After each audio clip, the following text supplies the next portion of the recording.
Good afternoon. My name is Cassie Baudean. I'm here this afternoon to talk with you about the importance of a will. Now, before we get started, I want to encourage everyone to speak with local attorneys before drawing up a will. Please keep in mind that this is brief and basic information and is not state-specific. Now, to get started, let's talk about wills. You may have one, and if you have one, that's great, but keep listening. If you don't have one, that's not so great, and definitely keep listening. What is a will going to do for you? A will is going to do multiple things, but the two biggest things that a will is going to do for you is to take care of your property and to take care of your children. Now first, let's start with the property. In a will, you are going to draw out exactly how you want your property to be distributed. Now that may be as simple as saying, I want it to all go to my husband, or I want it to all go to my children in equal shares. Or it may be much more complicated, that you want half of it to go to one child, a third to go to your spouse, and the remainder to go to a charity. No matter what your wishes are, you can put that in writing to ensure that those wishes are followed after your death. Now what's going to happen to your property if you don't have a will? Well, the court's going to decide what happens. There's a couple of consequences for that.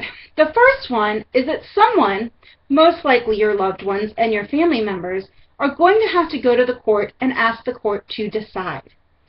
What the court is going to look at is the state law that's in effect at the time of your death.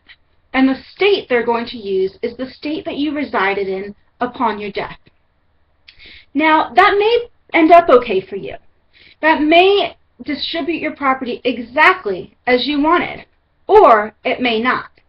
And keep in mind, even if today the state law is exactly how you want your property to be distributed, the law changes from time to time, and upon your death, the law could be very different. Now, if you don't have a will in place, no one will know what your wishes are, and the court is powerless to follow those wishes. Let's move on to children, which many people find to be the most important aspect of a will. In a will, you can set out two different things. The first thing is who's going to take care of your children. By that, I mean, who are they going to reside with?